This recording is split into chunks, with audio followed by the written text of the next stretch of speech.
gente! E hoje o Assisite tem o prazer de receber e poder conversar um pouco com o médico, anestesista e intensivista do Hospital Albert Einstein, Thiago Macruz. Ele que é de Assis, nasceu aqui em Assis, passou grande parte da sua infância em Assis e hoje atua em São Paulo. E é coordenador do Hospital de Campanha de Parelheiros, um hospital preparado para receber especificamente os pacientes de Covid-19. Thiago, que prazer poder falar com você, poder ouvir um pouquinho da sua experiência. Conta pra gente como tem sido a sua rotina. Boa tarde, Bruna. Eu que agradeço a oportunidade de poder falar um pouco do trabalho que está sendo feito, do quanto a gente, né, nós como profissionais da saúde que estamos na linha de frente, quanto a gente tem lutado e batalhado para a gente poder contornar essa situação, essa pandemia que o mundo, a gente viu notícias catastróficas em outros países e que aqui no Brasil a gente tem conseguido se programar e para poder controlar a evolução da doença, e a gente sabe que isso vai acontecer nas próximas semanas.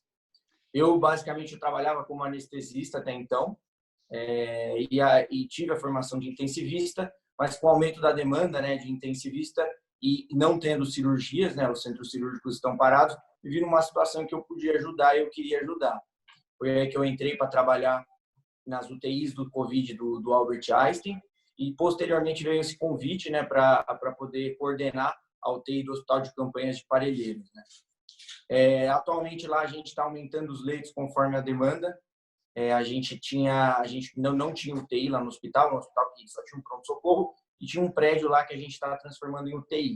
Hoje a gente conta com mais uma expansão, já estamos totalizando 90 leitos de UTI. A expectativa é que chegue a 280, a depender de como for a evolução do número de casos e a necessidade, né? Porque estão todos os hospitais aí se programando. A gente vê que cada dia que passa é mais difícil, porque a gente sabe que a doença ela evolui de uma maneira multiplicativa, exponencial. Então, antes que a gente tinha 2, 3 casos chegando por dia na UTI, a gente chega a ter 20, 30 casos hoje.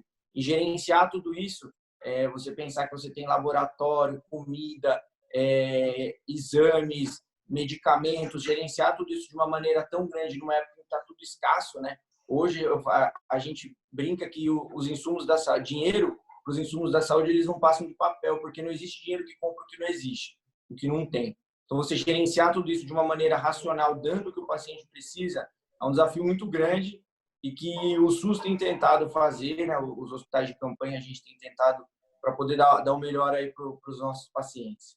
E como que tem sido sua rotina?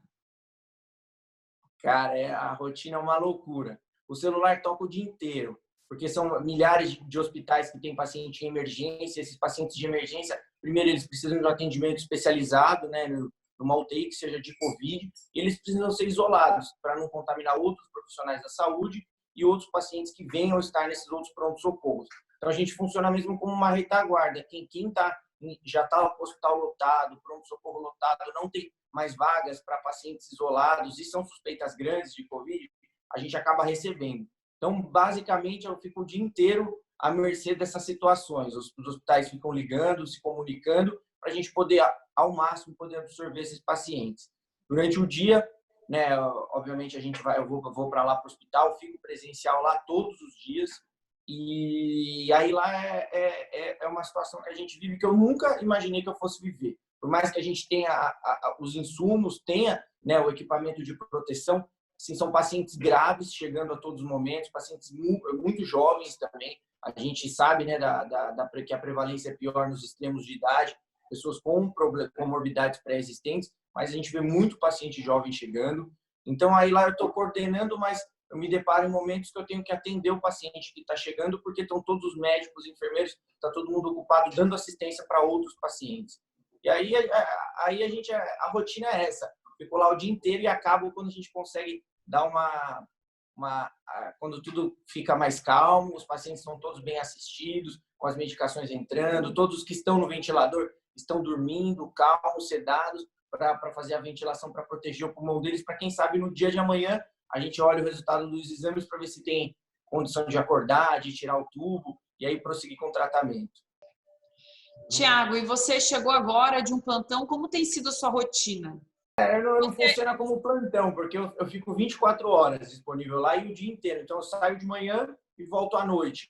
Hoje me deu o luxo de voltar um pouquinho mais cedo por conta disso e outras coisas que eu tenho para resolver, mas eu vou ficar o tempo todo olhando pacientes do SUS que estão precisando para poder trazer para o nosso hospital. Mas os médicos lá, eles ficam em esquema de plantão. Então, a gente tem, por dia hoje, já são 16 médicos plantonistas que ficam nas nossas unidades, e 16 durante o dia, 9 durante a noite, e, além de tudo, fica a equipe de coordenação também, da qual eu faço parte, e a gente fica lá para dar todo esse suporte, para resolver problemas burocráticos e também para poder dar assistência. No final da manhã, a gente passa uma visita, né, entre fisioterapeuta, a equipe de enfermagem, os coordenadores, os médicos plantonistas, a gente vai paciente por paciente também para alinhar as condutas e a gente conseguir dar um atendimento, né, seguindo o que se tem de maior recomendação, ver o que aquele paciente precisa para a gente poder alinhar tudo.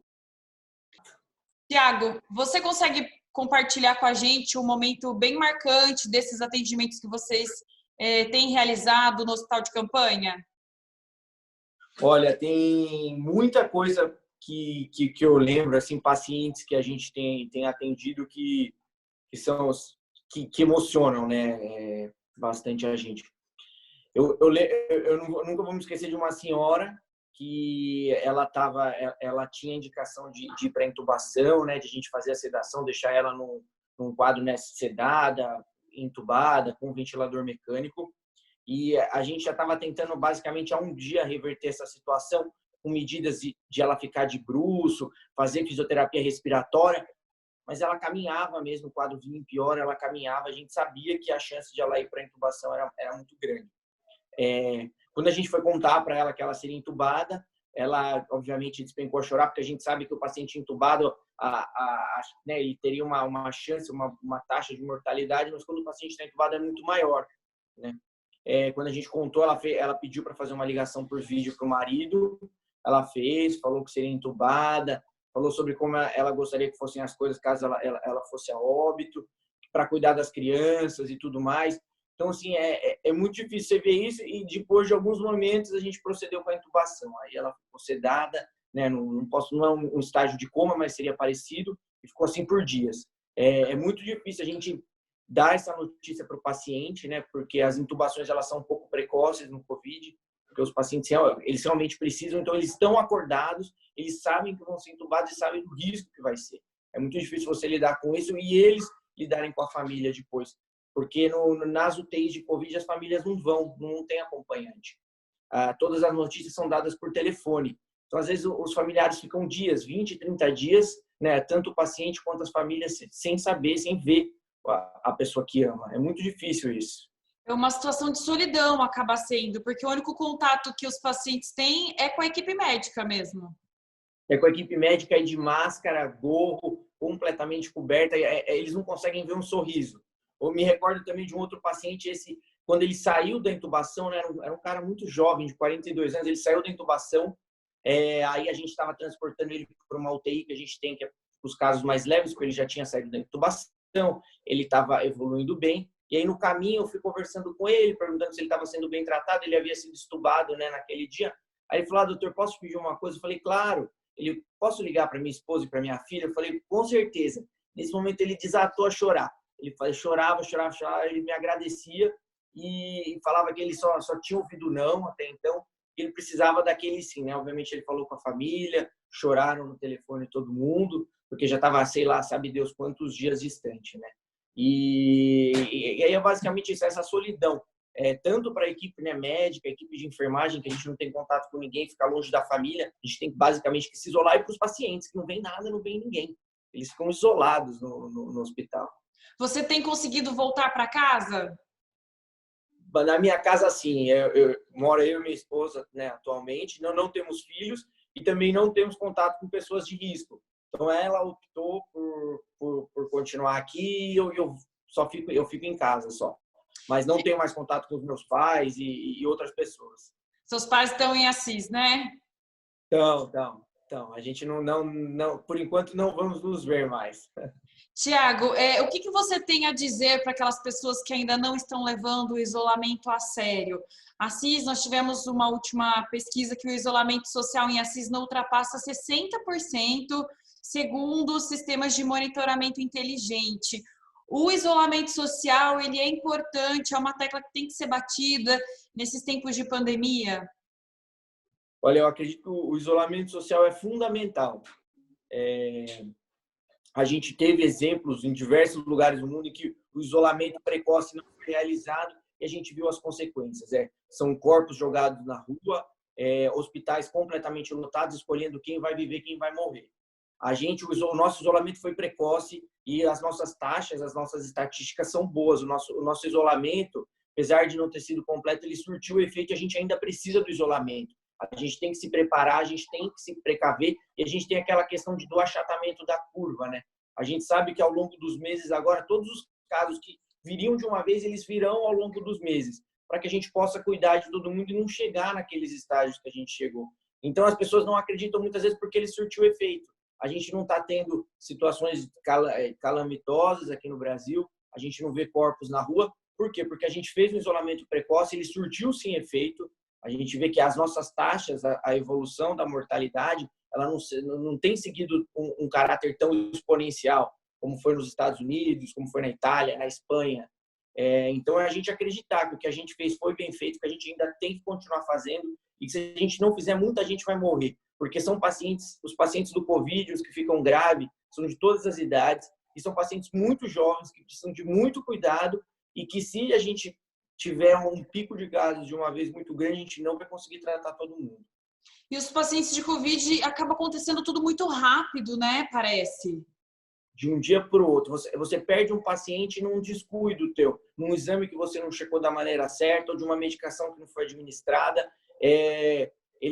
O pulmão deles é um pulmão que fica muito destruído por conta da doença, da inflamação da doença. Então, a intervenção precisa ser cedo. Tiago, muito obrigado por esse bate-papo. Foi um prazer conversar com você.